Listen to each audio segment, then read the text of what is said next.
Welcome to Technado.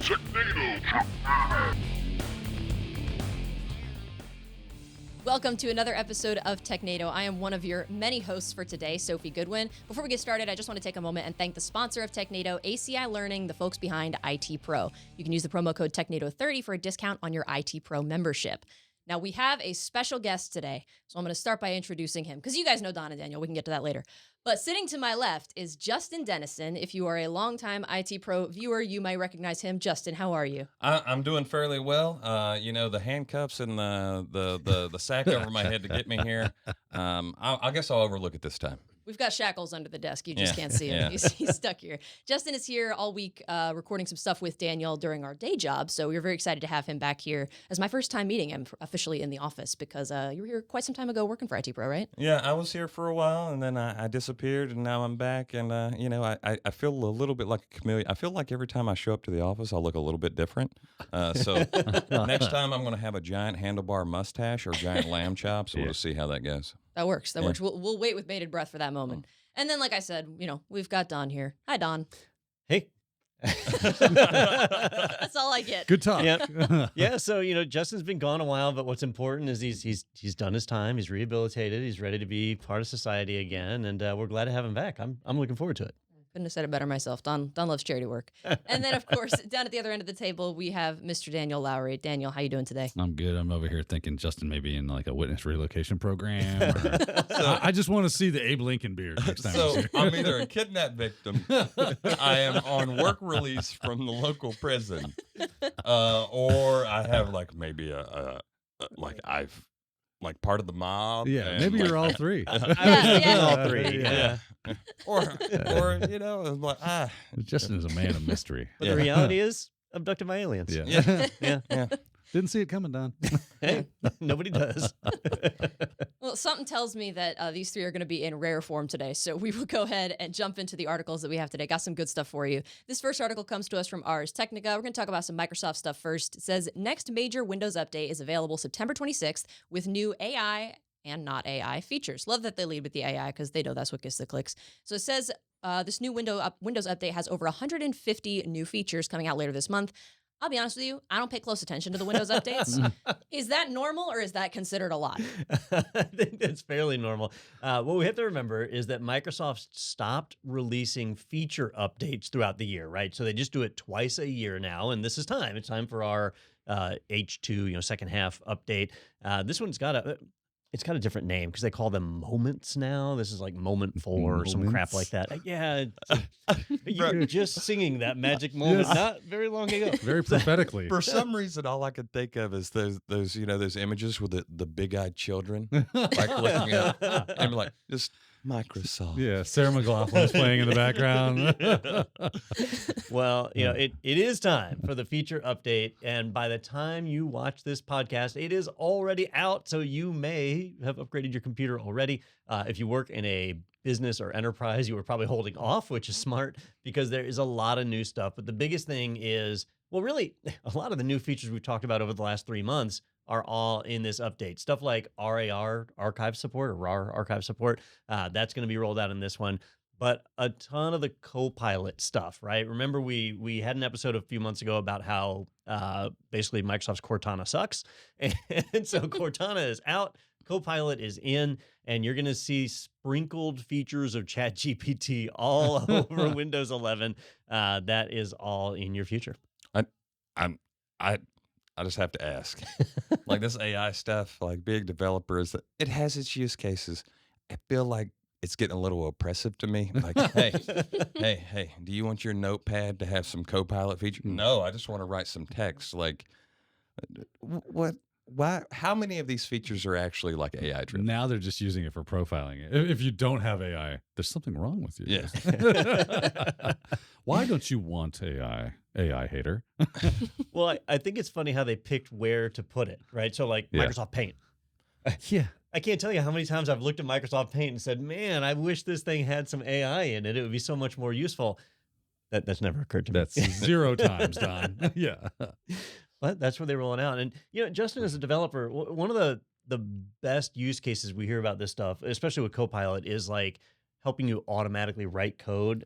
Have you been able to use any of that? I've played around with it a little bit. I will forewarn you, it's great to get started. Like if you have like some like kind of high level requirements, or you can explain in 2 or 3 sentences, like here's what I want, and then you can refine that through like prompt editing. So I've played with it, and then when you try it out, it's about 50-50 that it works. So you may have to change things, or it might make some assumptions that you're like, oh, well, that's not what I expected. But it's worked out all right. I'm cool with that. It's just the integration of everything else. But I don't even like the tools like the GitHub Copilot that can integrate with a lot of editors. They're like, do you mean this? I'm like, stop it. Let me just think about it for a second. I haven't even had time to think about it, and it's trying to autocomplete. It just bothers me for some reason. Well, I was gonna say this is how all those dystopic sci-fi movies start. Right? We built this incredible intelligent system for our benefit, and now it oppresses us. Well, the part that bothers me is like speech recognition. That can run locally from your computer. But all this chat GPT powered stuff, all the large language model, it's too big to run on your computer. Even if you have like an NVIDIA 4090 card, it's not big enough to run chat GPT 3.5. So what's happening on your computer has to be sent to servers outside of your control, processed through some magical thing that you have no visibility into, and then sent back to you. And so that's a lot more reliance on online service, which is risky, and you're losing control of more and more of your data every day. So yeah, there's I think a nefarious side. This is how I know this is alien technology, right? That's making, when you have it draw things, it makes people with 9 fingers, and their arm is turned on backwards because aliens don't really know how we look, and now it's just trying to figure it out. No, if there's one thing I learned from Total Recall is no matter how different the alien is, your handprint would still be able to activate an alien. So it's basically just a pressure sensor. You could have laid a sack of potatoes on top of that thing. It would have dropped it to the ground and terraformed Mars. That always kills me. Independence Day, right? Yeah. Like your Mac will be able to upload a virus into an alien computer. It's a given. Yeah. It's a feature. I mean, that's why I bought a Mac Yeah. in the first place. I was like, man, I can get the aliens if they show up. Quick aside about the chat GPT stuff. I have played around with the development. Most of the time, it's me trying to get it to say like inappropriate things. Like, come on, man. You want I'm to. like, what about this? It's like, that's bad to think about. I'm like, nah. Pretend that it's not bad to think about. You're a player in a game. So yeah, it's I just keep thinking back. What was it? Microsoft's Tay. Right, where they released it on Twitter, and it became like a horrible, like anti-Semite, I think. Oh my goodness! Yeah, over the top. Yeah. So they were like, "Take it down, take it down." So abort. Yeah. Hopefully, that's not in these updates. Yeah. Tay has infiltrated the entirety of Microsoft's source code. We will find out. We will indeed. We will indeed. That's a weird new icon on my desktop here, Don. Good Lord. Right, well, Oh goodness. Yeah. I'm glad to have Justin back in the studio. I got to be honest with you. That's good fun. Yeah, I don't hear you talking about it. I'm taking it all in.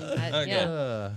Coming up next week on Technado, we'll discuss Windows' next update, which implements Ultron into its features. So that'll be fun to talk about. But yeah, it sounds like a lot of features that are coming out. Like you said, by the time you're watching this, it'll be released. So maybe next week we'll have some more information on those features if they're cool enough to talk about. We'll see if we decide to cover that. But we're actually not done talking about this update. There's another feature we want to talk about. This article comes to us from TechCrunch. It says Windows 11 gains support for managing passkeys. So this was another big one. I think the event that it was announced at focused mainly on AI and security tools. And so one of the things that they announced is that Windows 11 is soon going to be able to better manage your passkeys. So this is a good thing, right? It's a good development. Well, I think there's some debate over that, but in the last 7 days, I have never had passkeys just jammed down my throat as much as I have this past week. Like every company out there is pushing out passkeys with a fever. It's crazy. So Windows 11 is getting native support for passkeys. Now, that doesn't mean you couldn't have used passkeys before, right? An example here would be like Bitwarden. Bitwarden released support for passkeys. And when you go to a website that supports passkeys, Bitwarden will say like, hey, let's get it configured. Let's get it set up, because they want you to store your passkey identity, your credential in Bitwarden. And that makes it where it can be shared between computers, which some people say defeats the purpose of having a passkey, right? Passkey is supposed to be in one place. Well, with Windows 11 gaining support, you can use Windows Hello as your passkey. So your Face ID that you use to unlock your computer. So like my laptop has a Face ID camera. So when I sit down, it does Windows Hello, it identifies my face and unlocks the computer. Well, I can leverage that as a passkey to unlock websites like PayPal and Microsoft 365 and stuff like that. The challenge, though, is that Windows Hello ties that credential to your individual computer, and they're still rolling out features to make it where it can sync like between your phone and your desktop and so on. Otherwise, you end up having to set up multiple passkeys. So it's still kind of an evolving technology, but man, are they pushing it out on everybody. It is all over the place. You think that's basically a foreboding that this is eventually going to be how we do this, so might as well go ahead and get on the program here. It is. Yeah. You know, probably, when did YubiKey start? Like 12 years ago, 15 years ago? Back, yeah. It was a while back. Yubico, they were one of the first ones to really get out there and say, look, users can't handle passwords. They can't. Users are not It seems capable. to be a problem, Doc. It is a problem.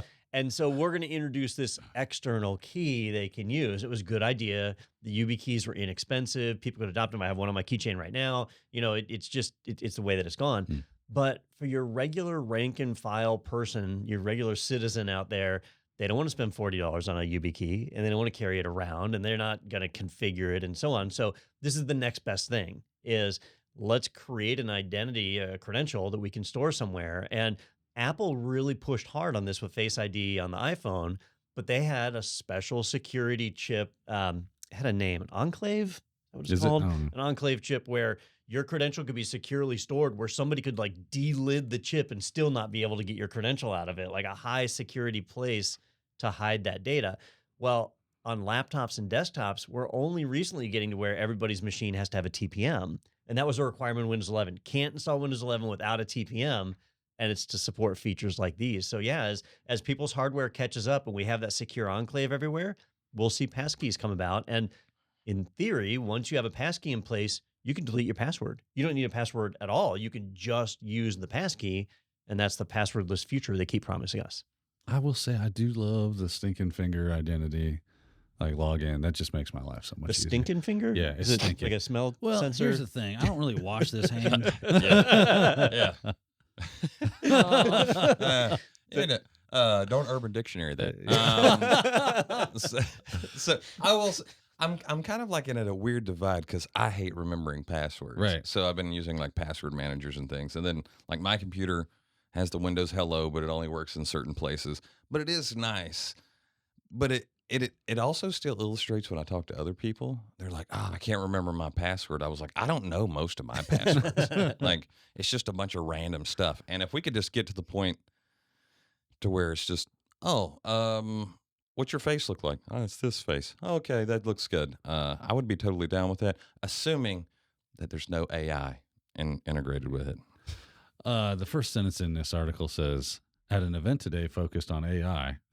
Security man, I knew it. It was too good to be true. That is literally the first sentence. I feel like I'm going to end up being a killer robot when Skynet comes online.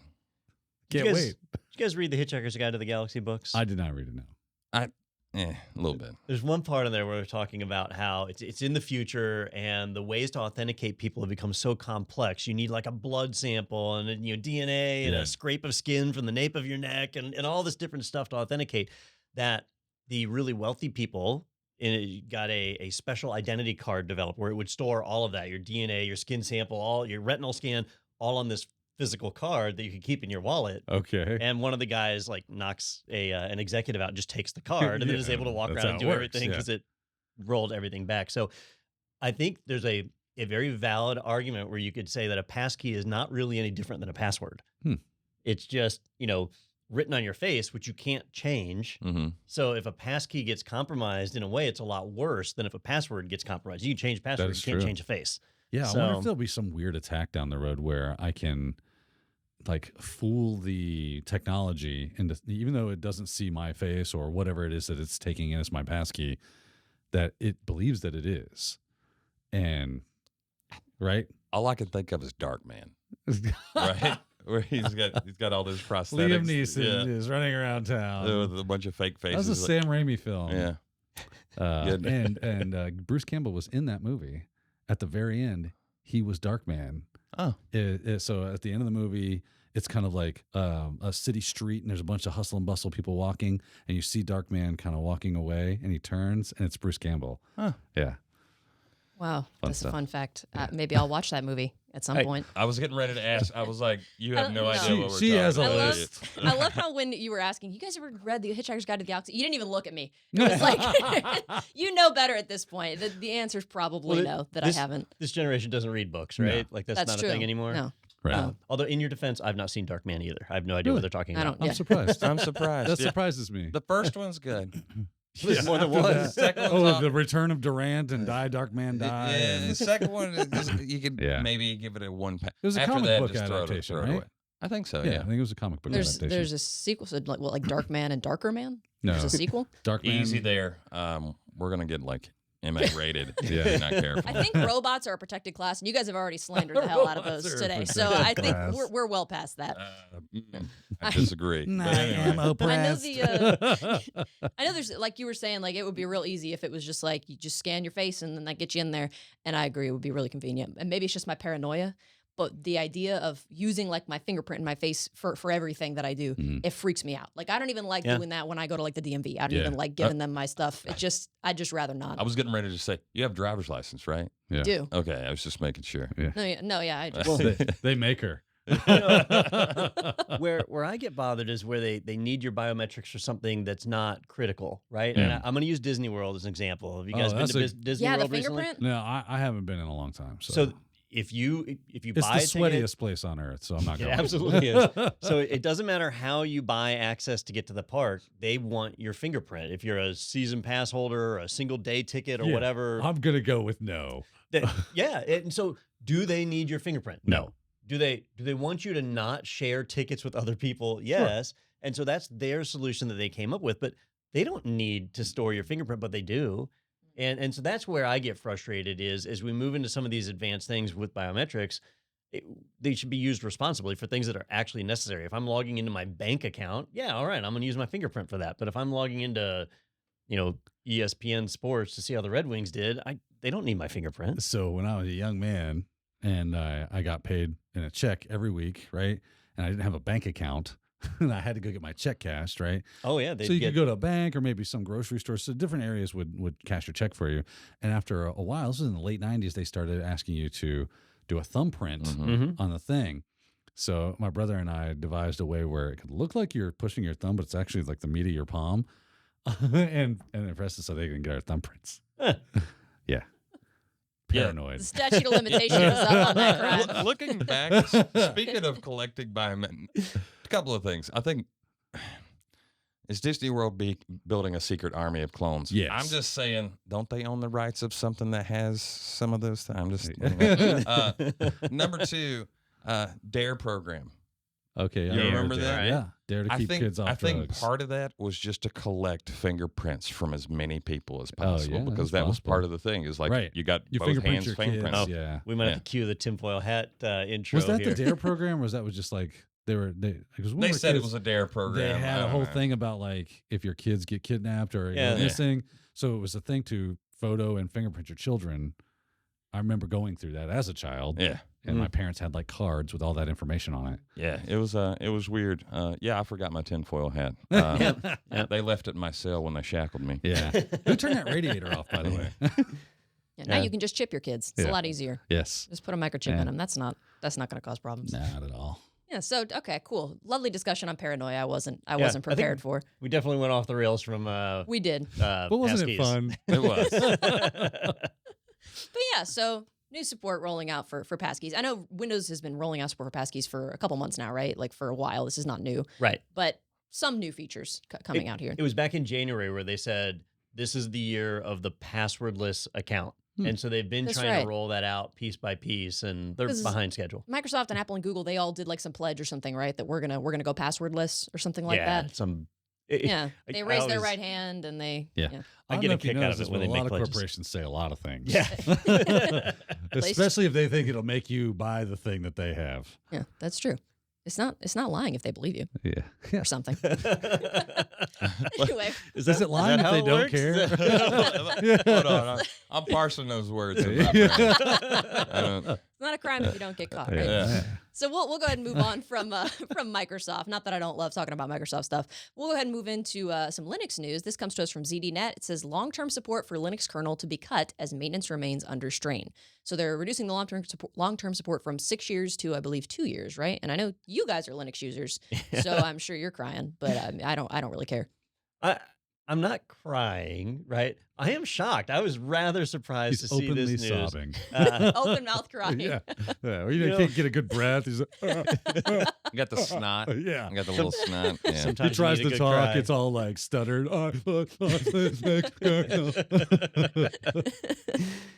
Well, for years, Yeah. one of the arguments for not using Linux has been like, hey, you don't want to deal with frequent upgrades. And if something goes wrong, you need somebody to be able to call and you need stability and Linux won't give it to you, right? That's an argument people have used against Linux for a long time. Microsoft has offered long-term support for Windows for quite some time. When you get a Microsoft operating system, you can pretty much expect 10 years of support out of it. Apple, it's a little bit less. I think it's about 7 years for them, but they do a really good job of supporting their OS for a long period of time.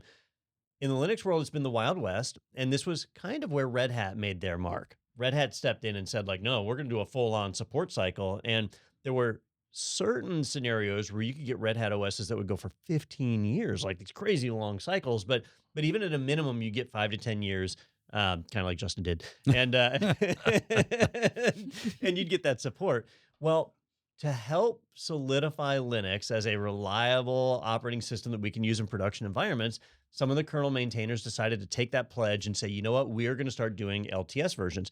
Canonical does it with Ubuntu, right? So every even-numbered April release is a long-term support. Well, on the kernel side, they said, all right, you know what, we're going to do 6 years. We're going to support kernels for 6 years. That's a good long commitment right there. As security fixes come out and things like that, we'll backport them and keep those kernels going. So you don't have to run the latest and greatest kernel. You can hold off on updates and so on. Well, they did that.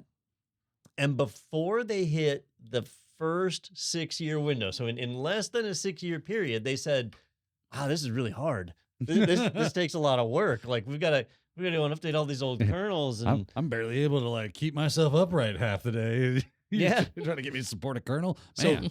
So right now there are 6 LTS kernels that are out there, and it's 6.1, which is current, 5.15, which is still used by Red Hat.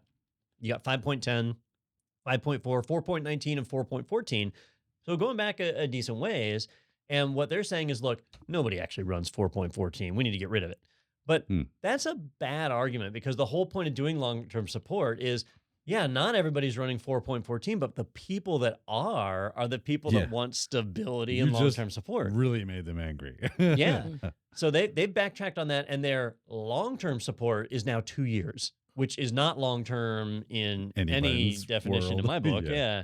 So frustrating to see that, but basically the long-term support promise for the kernel did not live up to even its first milestone. Justin, you seem like you just think this is amazing. No. I'm trying to think because being several jobs is no one uses 4.14. That's kind of like going, no one drives a 1991 Chevy Cavalier anymore. Like I've seen 2 on the way here that can't possibly be true. But I do recognize like doing all of these things and backporting can be difficult because things change between kernels and the way Linux is developed and maintained is a lot of work. Is that what happened here? Is it just because of like the amount of work that this ended up being on that community, or was it more we want to focus on like keeping things up to date and moving forward? I would attribute it to two things, and I'm an outsider, so this could be wrong, but from the people I've talked to and the things that I've read, I think it's two things. So one is I don't think they knew how much work it was going to be. I don't think they scoped it properly, and kernel developers are not paid, right? These are volunteers. They're volunteering to do work, and here's this extra work. Is it worth it? Even if it's just a small part of the market, like, should we just skip it? I think that's a big part of it. So one was just not knowing how much pain this was going to be. And then the second thing is, if you're a volunteer developer, do you want to work on the exciting new stuff? Or do you want to work on a 6-year-old kernel so that one company in Nebraska can run a cash register? As a developer who has worked, I had a previous project. I won't go too deep in it because I don't know if I'm allowed. Anyway, so we had this customer. Hey, can you make this website run on IE6? Hold on a second. Yep. This was only 5 years ago. I was like, no, we cannot. Are you sure? Positive. Because how old are your systems? We're like, don't worry about it. I'm like, oh. I feel like you should worry about it. Yeah. Oh, wow. That's IE6. That's let me check the release. You got Netscape on that thing? Because that might be a better way to go about it. So things do hang around for a longer time than anticipated. But as a developer, I like working on the shiny new because maintaining the giant Old mess and busted. of like dumpster fire old is never fun. Yeah. And there's huge differences when you start getting into those older kernels. You're talking about like pre-system D stuff. The current Linux kernel is incorporating Rust, and the older kernels don't have that at all. So like there's a whole different world when you get into that. Now, I do want to stress one point, which is this is the official kernel maintainers for Linux. This is not Canonical with Right. Ubuntu. This is not Red Hat with RHEL. Like, they still offer long-term support, and they will support kernels that are 6 to 10 years old. So, you can still get LTS, but it's just not in the general support. So if you run Arch Linux or if you run Debian, there's no long-term support for you. It's just there's not an option out there. So if you need LTS, basically what the main kernel maintainers are saying is, hey, if that's what you want, you need to run RHEL or Ubuntu. Wow. Okay. I feel like I just learned a whole lot of lessons in the span of a few minutes. So thank you for that. I'm not a Linux user, so it's interesting to hear about stuff like this. We sometimes bring value. Sometimes. Sometimes. Plus, we got to fix that whole "you don't use Linux" thing. Yeah. Yeah. That's gotta. I know. Put that as a KPI for her now. I got 3 already. I reached my 3. Don't do that to me. So, I mean, I'm curious. I know we've got some people that are watching on YouTube, and if you are Linux users or if this is going to affect you in some way, I'm curious to hear what y'all think about this, what your opinions are. Try to keep the curse words to a minimum. But you want to drop a comment down below, let us know what you think. We love hearing from y'all. Oh, you mean for the comments? I thought you meant for us to keep the curse words to a minimum. yeah. I was like, Yeah, I was geez, like, so many here, boundaries. Potty I was Mouth. like, your I know. mother's watching this. and- I feel pretty restrained, honestly.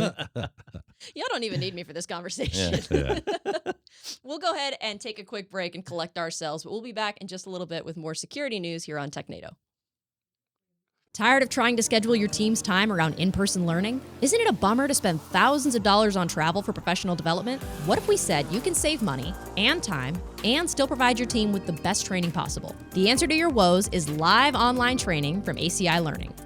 With live online training, we provide our top in-person courses in private, online, instructor-led formats. You get to provide professional development in a manner that fits today's expectations. Entertaining, convenient, and effective. Our exam-aligned courses inspire the full potential of your team. Visit virtual instructor-led training at ACI Learning for more info.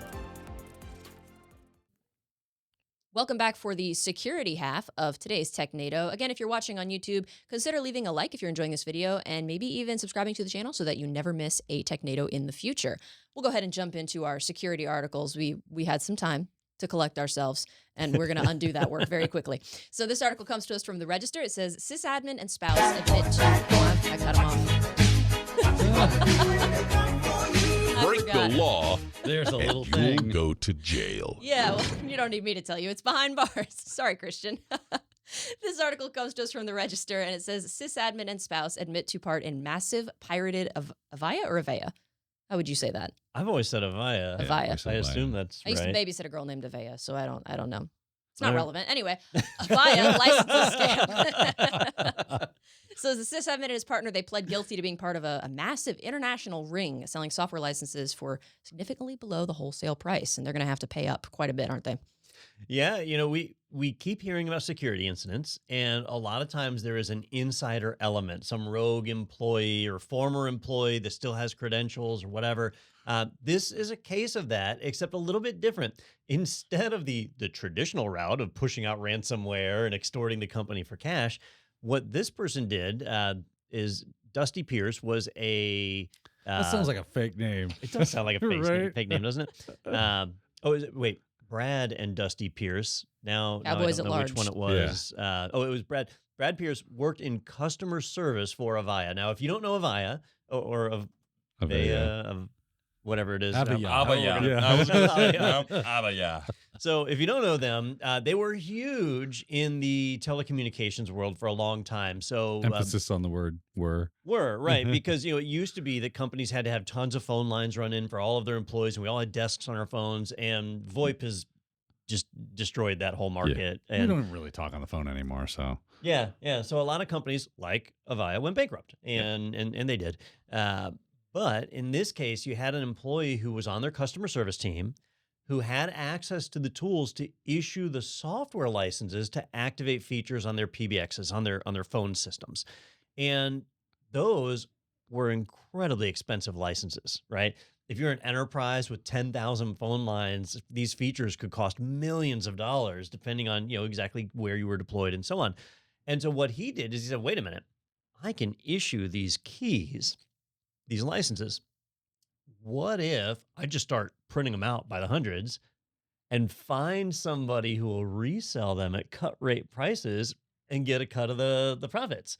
And that's exactly what he did. He started selling these effectively black market licenses. He could generate valid licenses because he had access to the tools. This is a victimless crime, Don. What's the problem here? Well, I mean, Avaya went bankrupt, so it wasn't completely victimless. Well, I guess there's that. I mean, if you want to cut hairs, I guess.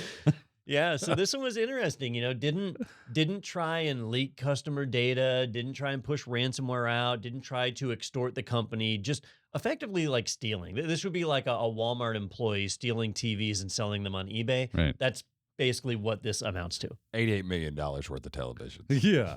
Is it? I think it was said $88 million. 88 right? million I didn't bucks. realize it was that much. Holy Yeah. moly! Yeah, they were really big TVs.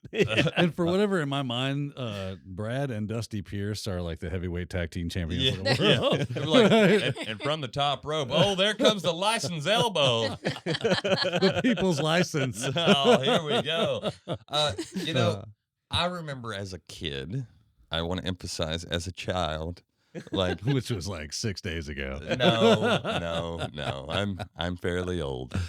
Not anyway. He's no Sophia. Yeah, I'm not. I don't think I am. Anyway, Yeah. used to, being on like when the internet was fairly new, like Yeah. getting pirated licenses and like finding all these places.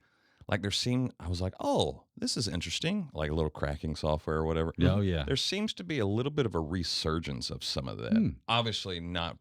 I have no use for Avaya Apparently not a lot. at my house. Isn't that the name of the company from Silicon Valley? What was it? You gonna look it up? Well, yeah. I'll do my best. It was the What I'm good name for. of. If you watch Silicon Valley, the guy that ran the incubator that they all kind of formed their Pied Piper company from. Pied Piper, that's what it's called. No, there was another company, Ehrlich See, I've never Bachman's seen the company. show. Look up Ehrlich Bachman company. We will find How do it. you spell that? I don't know, Well, I'm doing my but best, man. it's something similar to that. Is like Avaya. when it comes to let's talk about pirated software for a minute, right? Because Don's favorite subject. when it comes to something like a license key, Yeah. right? You go out, you find your nefarious source where you buy it from this rogue employee, whatever, and they give you a license key, a series of letters and numbers that you punch in and activate software. That's illegal, but pretty safe, right? In the general scheme. Now, that vendor could find out about this at any time and suspend those keys and you lose service, right? But, hopefully you didn't pay real money for it and whatever. Illegal, but fairly safe, right?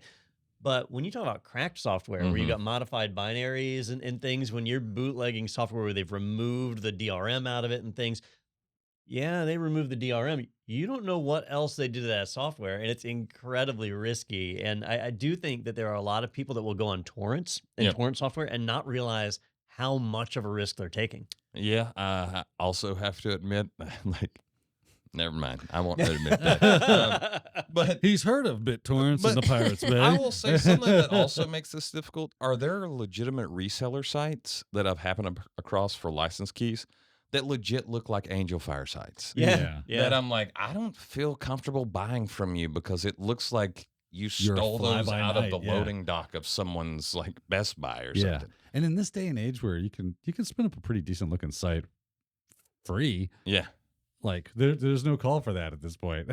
So when we got the wireless access points for this building, we went with the Cisco Meraki solution, right? And so when you buy a Meraki access point, there's the money you pay for the hardware, but then you need a license to run it, right? Because it's a cloud managed service. You got to have licenses. And we found a vendor on Amazon who was basically selling the hardware, and the license was combined with the hardware cost. So it was significantly cheaper than going to like CDW or Cisco Direct or whatever. I assumed they were stolen licenses because, you know, how can you just like waive the cost of the license? It didn't make any sense. So I just reached out to Cisco and said, can you verify, is this person a reseller? And Cisco said, yeah, they're a reseller. And so Don was like, buy now. We got a great deal. Absolutely. So we did it. Hell, buy more and then we'll sell those. But you can reach out to a vendor to find out if somebody's like a valid reseller. They have to be registered with that company to be a valid reseller. True. Yeah. Well, it was an interesting little scam they got going on there. They did end up having to cough up quite a bit of their assets to make restitution. Did you see the stuff they had to give back? Dude, we got... I love the variety that they had in what they purchased with their ill-gotten gains. Right. They've got $4 million in bucks, right, in actual bucks. U.S. dollars, gold, silver, collectible coins, cryptocurrency, which I'm not surprised about that, and a vehicle to make full restitution to their victims, and the U.S. Department of Justice has said. They made the absolute drug dealer faux pas of stealing money, right? Yeah. Like, I got a new car, bought a new house. Also, I have precious metals stacked in the spare bedroom. I don't know if that's a new thing, but I keep hearing about people buying gold. Starting precious metals, there was that senator who's being accused right now where they found like a straight up brick of gold. He in was his house. embezzling like bricks of gold, or he was being paid in bricks of gold. That's what it was. I don't know. So I have been paid in a lot of weird currencies over the years. But if someone slides a gold bar across the table, you're going to be like, hold up. And I mean, I've been paid with a bottle of scotch. Which honestly was really, really good. And is probably my preferred method of payment. We know the way to Don's heart. But I've never had somebody give me a gold bar, probably because it's a huge amount of money, right? Like I don't know what gold is worth right now, but also it's quite a bit. It's one of those things that its density is a little more than lead, so a gold bar is not. I think that atomically they're off by 1. Yeah. So like they're roughly the same. So like a gold bar is, assuming depending on what size gold, if we're talking about like a billet or a blank or something that's different than an actual bar, I think they weigh about 70 pounds. Like they're not easy to transport. No, you mean like those bars. No, these were like the kind of bars you get. They're basically about the size of a large brownie. The little billet ones. Yeah. According to the internets, the standard gold bar these days is 2.2 pounds. And is worth about $61,000. Wow. Oh, well, I'll take a few of those. Hey, so I want $61,000 in cash. I bet it weighs more than 2.2 pounds. Really? Yeah. Oh, like just the paper bills? Yeah. If you were to stack them up? Gotcha. Yeah. Oh, yeah. Yeah. Yeah. So 61,000. For some reason, I see Daniel going, because I'm like, it's in a it computer. just said. Dude, what the hell are you talking about? It's in a computer, Chase. Just number. These 7 digits weigh, I don't know. What you guys don't realize out there in TV land is that Justin's actually not here. We're leveraging ChatGPT. Yeah, totally made up. Totally made. He got paid in gold bars. I have one thing to contribute to this conversation. Let's hear it. Aviato was the name of the company. Thank you. Yes. Yeah. I knew it was very close. Not to call back to a conversation from 10 years ago. But yes, I did find that one single answer for you. Oh, man. That was all. Sophie, do you have any gold bars? Not anymore. No. Yeah, I used to. No, I don't. I'm Once not. you got out of the drug game. So I do want to try that challenge where they periodically put up like the full size gold bar, and if you can pull it out of the thing, You can get to have keep it. Yeah. That's when you realize, oh, gold's really heavy because So- those are legit like 65 Right, pounds. or there's like whatever. a plexiglass case, and they put a gold bar inside of it, and there's a hole in the plexiglass. You stick your arm in, you reach down, you grab the gold bar, and if you can pull the bar out, you get to keep it. Oh. Right.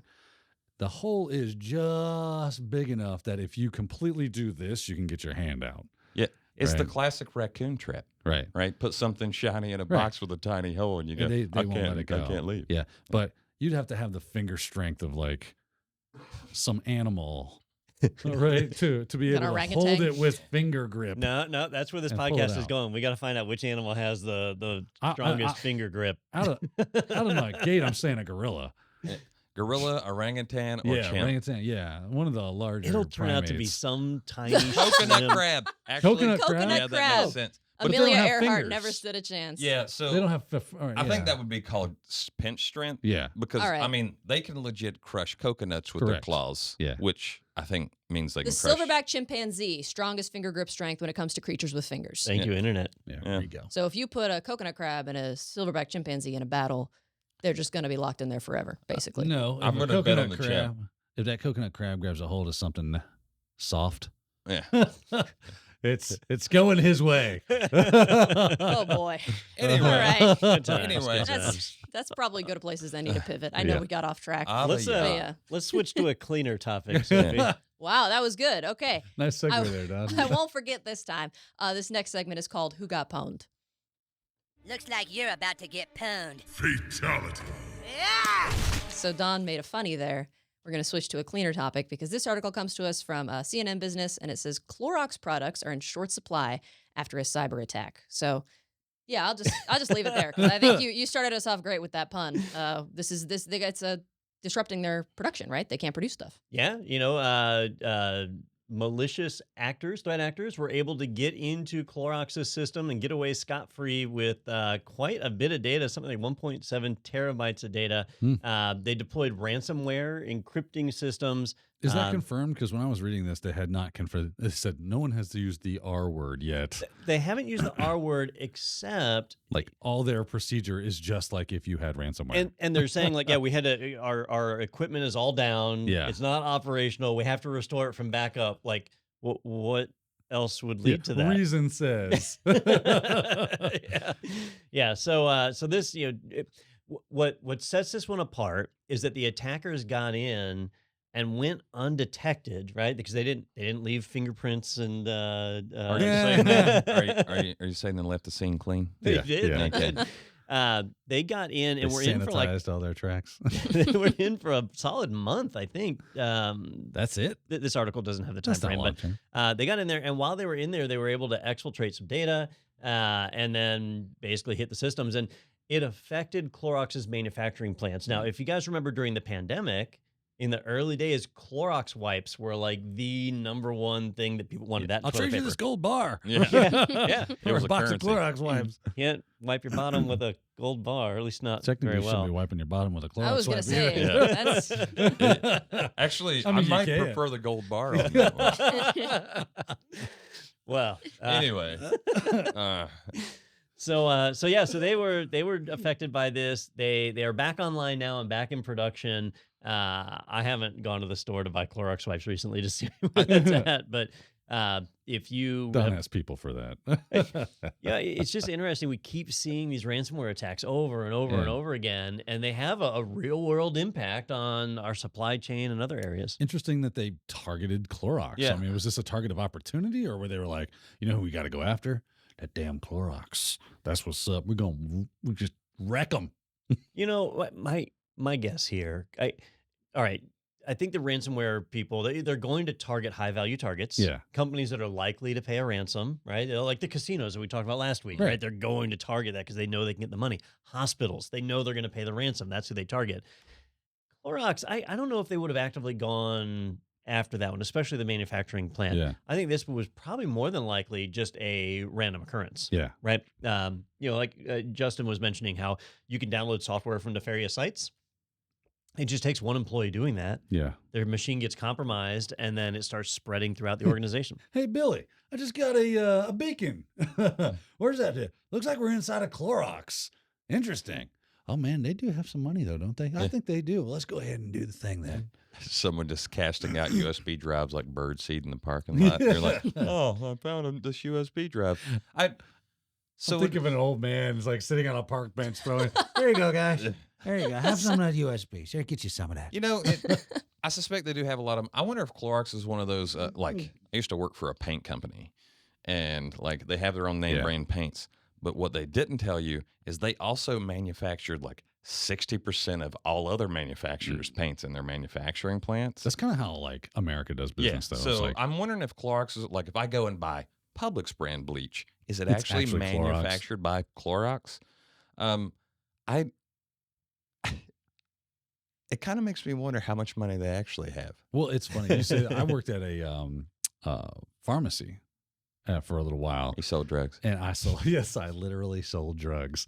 Do not take that out of context. But here's the thing is I found out that all the name brand drugs and you have the off-brand drugs, like the generic stuff, is manufactured by Big Pharma. They make both of them with the same ingredients.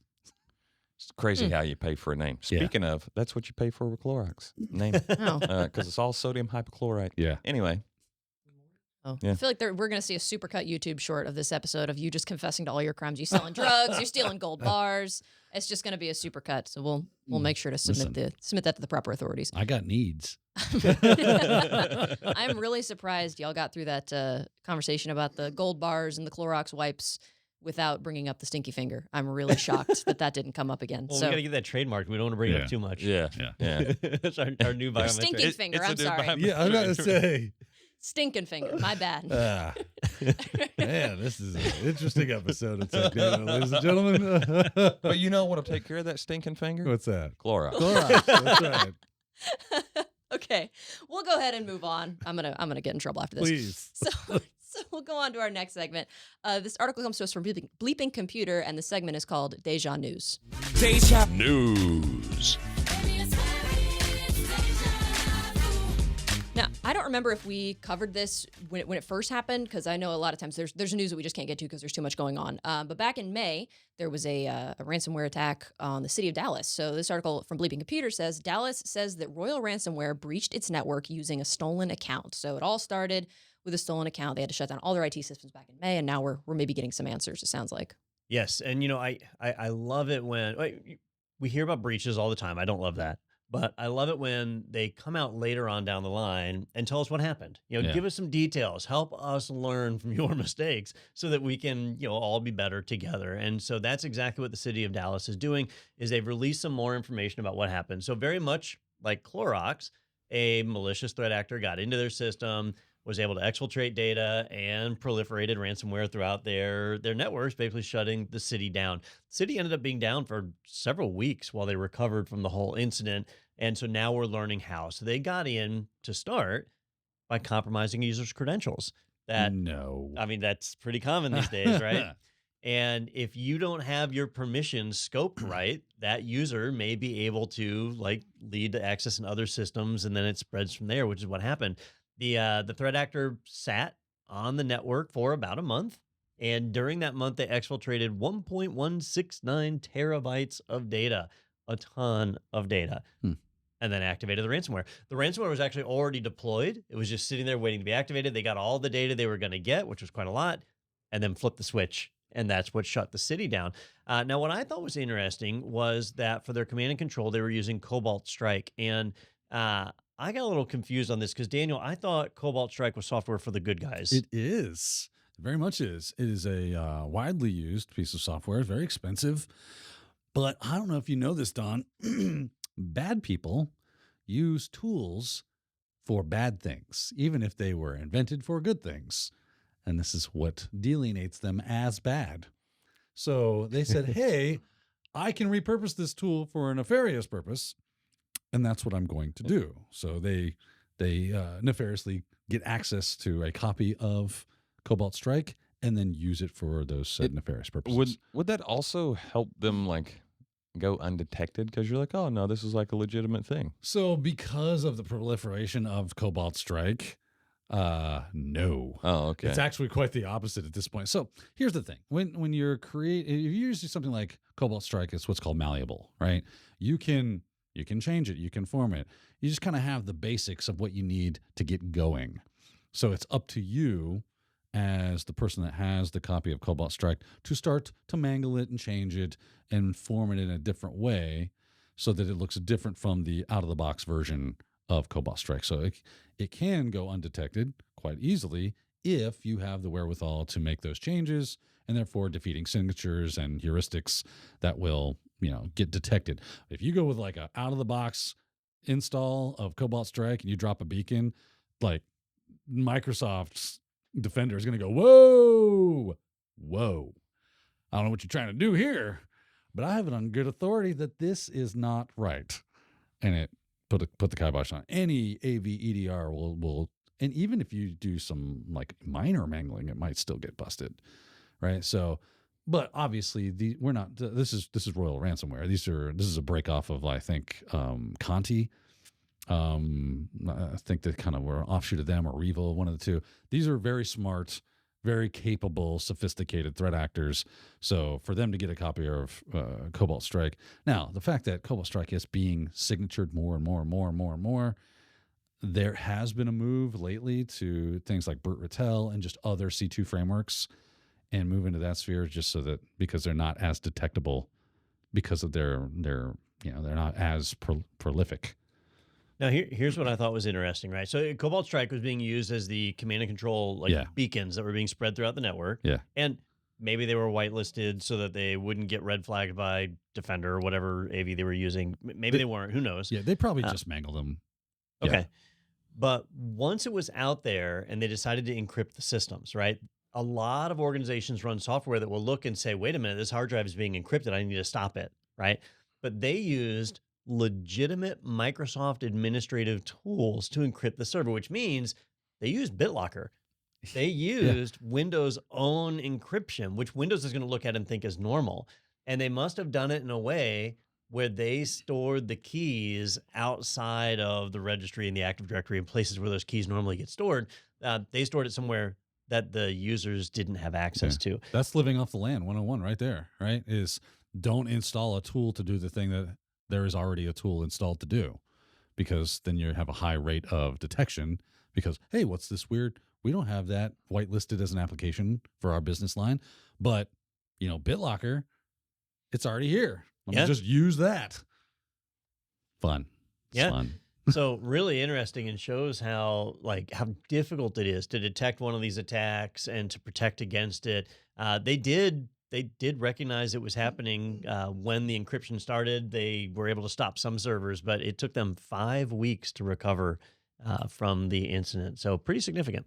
I love that they sent their ransom notes via printer. That is kind of funny. They printed out their ransom notes read it? on. Yeah, they're It is talking. kinda It's like a funny. salesman. Like, hey, we've got you covered. Yeah. You skimped on security, but we can fix that. Yeah. Like the confidence you have to be We're doing ready that. to believe you. That's kind of how it came off.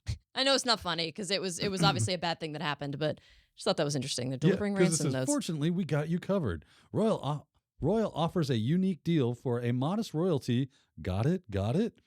For our, I think the page is cut off. Covering you from reputational, legal, financial, regulatory, and insurance risk.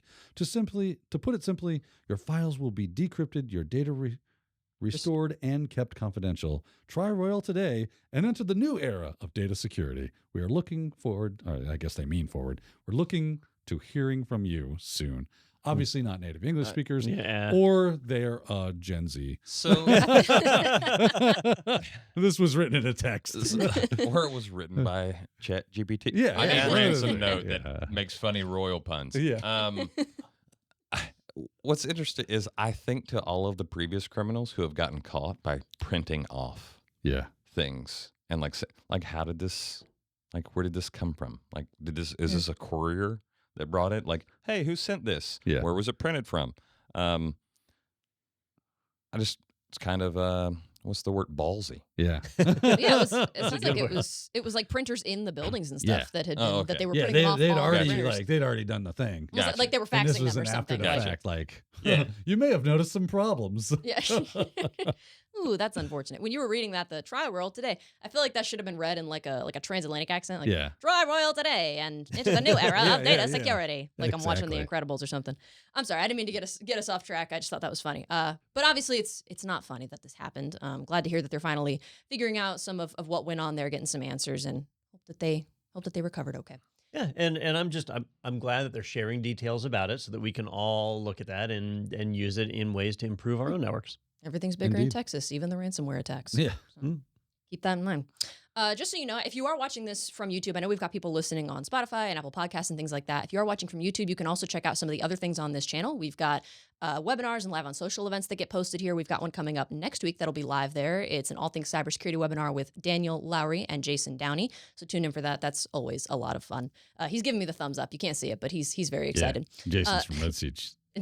Oh yeah, true. Yeah. That's right. So you gotta Awesome. represent. You got to check. Yeah, you just do the smart thing, sign up, and listen to what Jason has to say. Oh, PSA. We Yeah. need Sarah McLachlan playing over the We background. Another thing coming up that I know Daniel's very excited about, as am I, is Wild West Hackin' Fest. It's just a few short weeks away. It's coming up very quickly. That's taking place in Deadwood, South Dakota. I know the in-person conference tickets are sold out, but you can still register for the virtual conference, I think. So you won't want to miss it. It's going to be very cool. We're going to be shooting a very special Technado from there and hopefully even interview some of the folks that we will meet while we're there. So looking forward to that. It's coming up quick. Well, maybe we'll have more details as we get closer. It's the 16th or 17th through the 18th is the pre-conference training. Mhm. And then 18th to the 20th is the conference itself. So it's going to be a whole week of fun up in South Dakota. And then I also want to thank our sponsor, ACI Learning, of course, the people behind IT Pro for sponsoring this podcast. If you are watching from the Technado website, you can click on that big orange button that says sponsored by. That'll take you to the IT Pro website. That's our day job. That's what we do here. And we have a lot of fun doing it. If you want to support the podcast, you can check out that website, check out those shows, and use the code Technado30 for a discount on your membership. Again, I know we have listeners on things like Spotify and Apple Podcasts. We appreciate you listening there. I believe you're able to subscribe and follow and stuff if you do enjoy the show and you don't want to miss an episode. And of course, if you are watching from YouTube, drop a comment and let us know what you thought about the show. I think I'm done. Big deep breath. Auctioneer, yeah. Anything that I'm missing, y'all? Good to have Justin back on the show. It's Absolutely. a lot of fun. Yeah. Maybe we'll get him to come in again. You know he's special because he's the only one wearing a green shirt. Yeah. So Exactly. we Has like nothing this. to do with green and redheads go well together. Yeah. Oh. Yeah. No, like a- nothing to do with It's like that. a giant Nothing Christmas to do with ornament. that. It can't be helped. It's just my color palette. It works well. Fair enough. America's Next Top Model over here. Yeah. Easy now. Easy now. I believe we're going to be shaking up the Technado hosts next week as well. So if you want to know who's going to be on the show next week, you will just have to tune in. So do we. Yeah, you don't know, but I know. So you just have to tune in to see. Thank you so much for joining us for this episode. Thank you, Justin, for joining us. Of course, we love having you here. And we hope to see you next week on another episode of Technado.